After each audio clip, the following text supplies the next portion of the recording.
Welcome back to Storyteller Station. I'm Sarah Fenlon Falk. I'm your host on Storyteller Station podcast and Storyteller Station, the YouTube channel. Thank you so much for coming back as we are rocking the quarantine. Are you just so excited? It has been a fun week so far. We had Spiritually Centered Sunday, Mental Health Monday, Treat Yourself Tuesday, and now it is Write With Me Wednesday. How fun. And Write With Me Wednesday is so exciting. It's one of my personal favorites, and actually my writing also helps me with my spiritually centeredness. It helps me managing my anxiety, which helps my mental health. So really, the writing is all encompassing for me. So, Write With Me Wednesday is really exciting. And I'm wearing my Sage Cheval t-shirt. It's going to be backwards in the video, and you cannot see it on the podcast. I think I'll use the Sage Cheval logo anyway, as the cover for the cover art for this episode. So fun. Write With Me Wednesday. So what I thought I would do today, I'm going to share with you in 11 simple but not easy steps how I go from blank page to published book.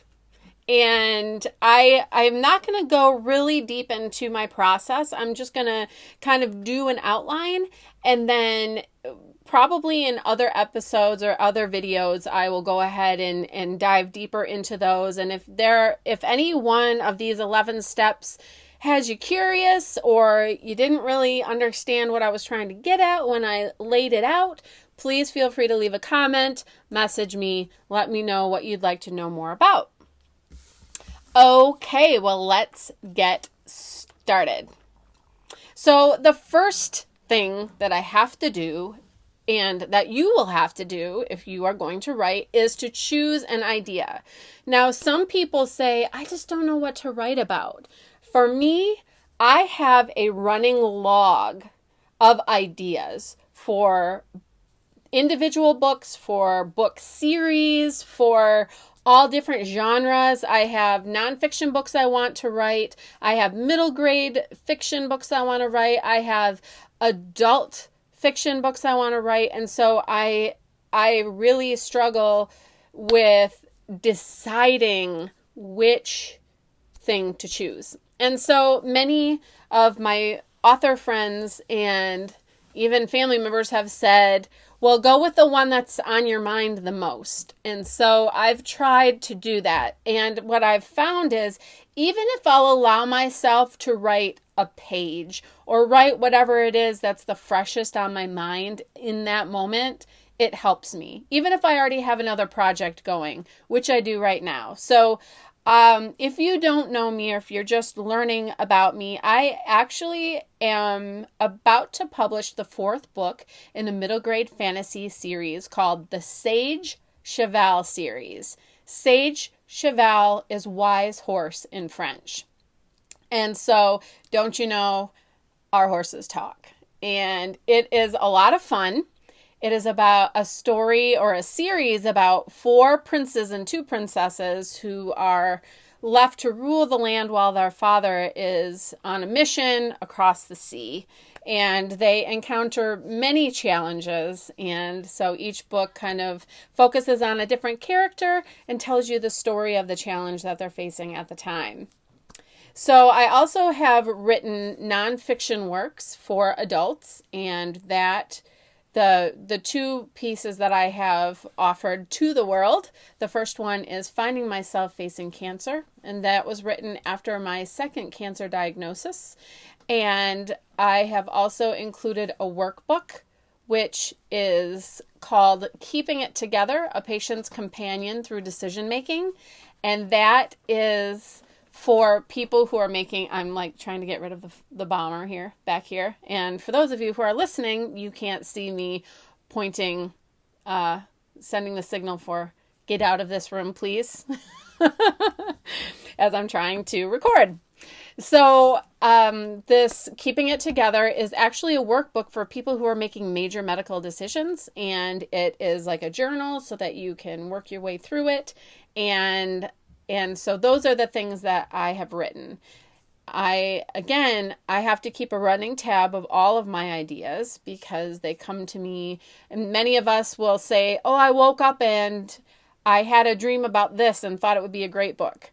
And so if you're one of those people, I encourage you to keep that running tab. So this is like 0. This is point 0.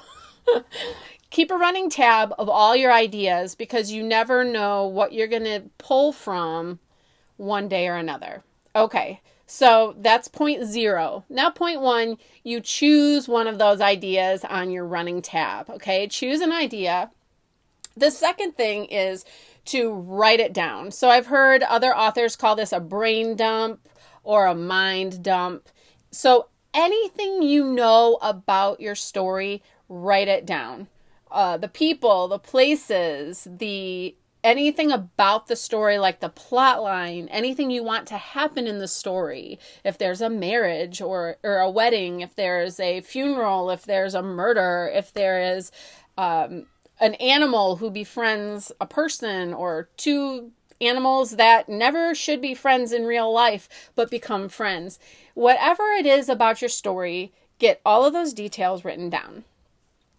Next, what you're going to do is you're going to take all of those ideas and you are going to create an outline. Now, here's where authors often part ways. There are 2 ways to approach this kind of a project. The first is what I'm expressing to you right now, is to create the outline. The second one is to just just to start writing, basically, at this point. Plotting is creating an outline. Pantsing, people who call themselves pantsers, are ones who would just start writing and basically let the story take them where it will.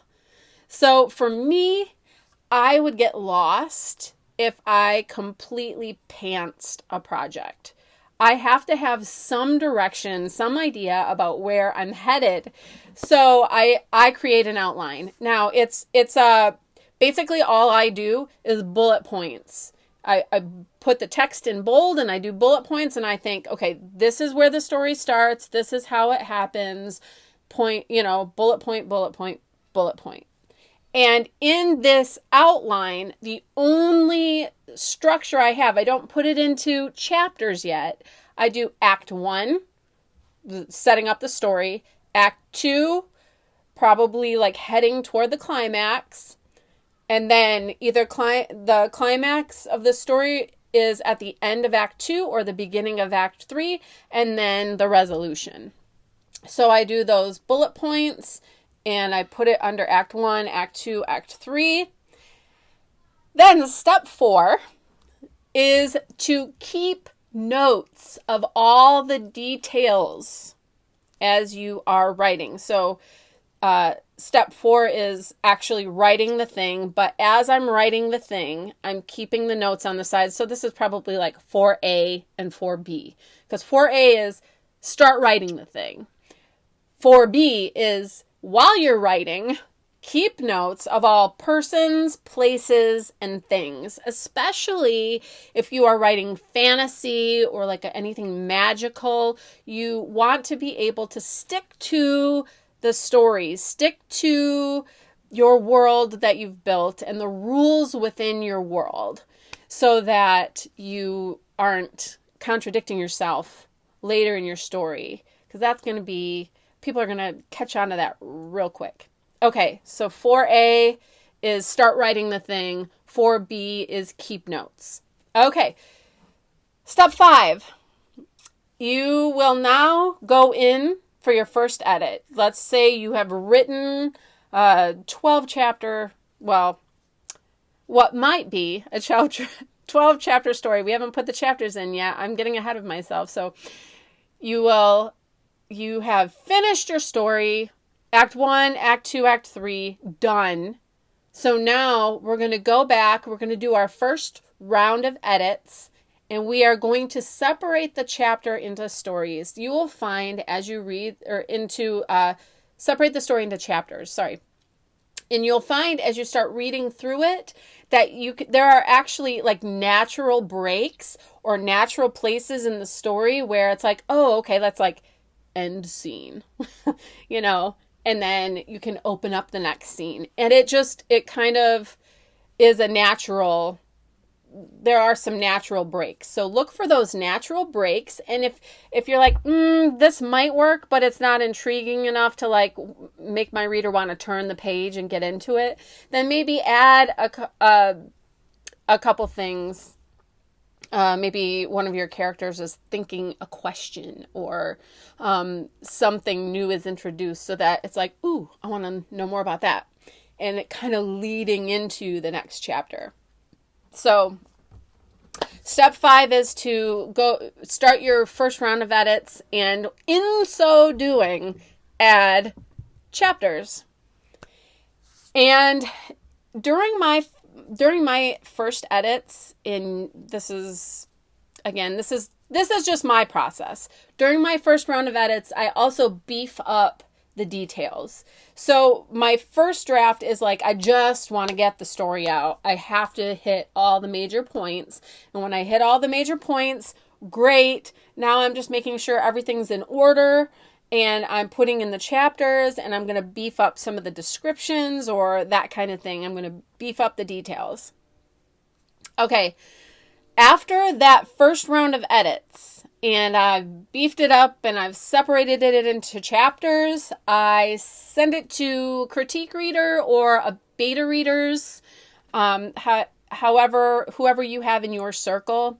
I have both. And so I will send out either portions of the book. Sometimes I'll do Act 1, Act 2, Act 3, or I'll send a few chapters at a time. I'll send it in chunks, just so that they have time to read and respond.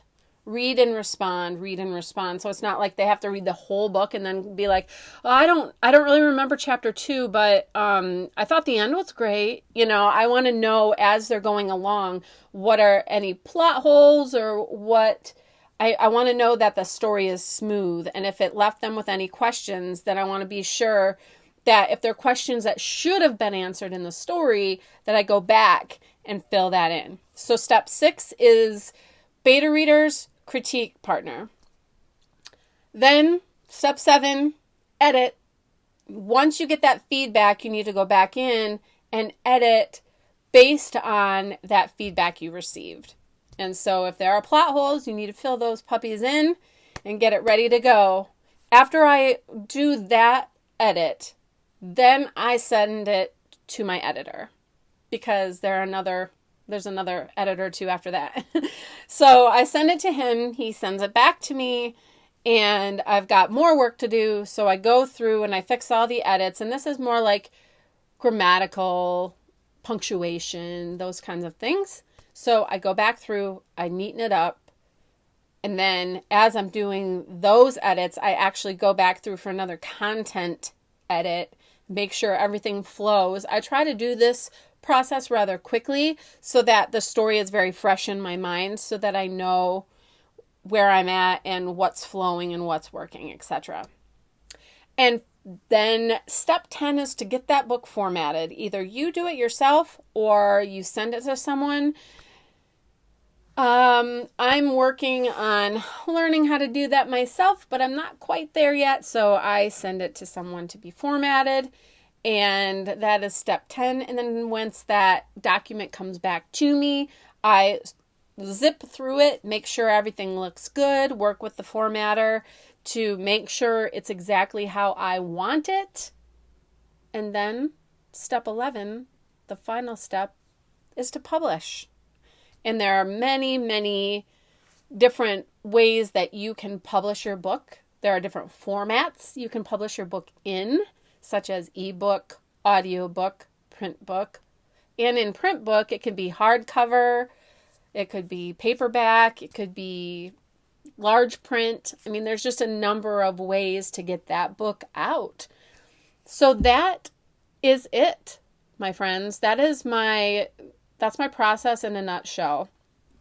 And I'll talk more about each step at another time, but I just really encourage you, if you have something that's just been on your heart, on your mind for a long time, and you're like, what do I do with this? I'm not sure I can write it. I just encourage you, even write like 10 minutes a day, 20 minutes a day, whatever you have to spare, because if we take it bit by bit, eventually you'll have a book. And I think that sometimes, and I did this myself, sometimes we look at a book and we think, wow, I wish I could wake up one morning and just write a book and be done, publish it, have it published. But even the professional writers will tell you it's not just a snap and we're done. It's a process. It's a step by step process. And so I just encourage you to start taking those steps. Baby step your way to a book. I just think it's awesome. I truly believe in the story of your heart. I truly believe in the creativity of your mind and what it is that you would like to share, and that it is valuable and it's interesting and it's fun, and we just need you to take the baby steps to put it out there. So I hope you found this encouraging and inspiring, and I hope you just want to run to your notebook right now and start making notes on your ideas. Number 2, write everything down that you have, that you know about your story, and get that out there. Okay, friends, I look forward to meeting with you tomorrow. Tomorrow is Thursday, Thrifty, Thrivey Thursday, and I am going to take you around my house and show you some things that have multi-uses, which you may not have thought of, and which honestly you probably have, but humor me please. It'll be fun. I'll take you around the house and show you some things that have multiple uses, and hopefully it will be fun in that maybe you will learn something. I don't know. If not, you'll get to laugh at me. So go ahead. But anyway, in the meantime, if you'd like to catch up with me, please leave a comment below. If you're watching on YouTube, you can leave me a voicemail. If you are listening on podcast, you can also go to my website, sarahfenlonfalk.com. Leave me a message. You can get free stuff to read. And hey, in the meantime, I wish you well.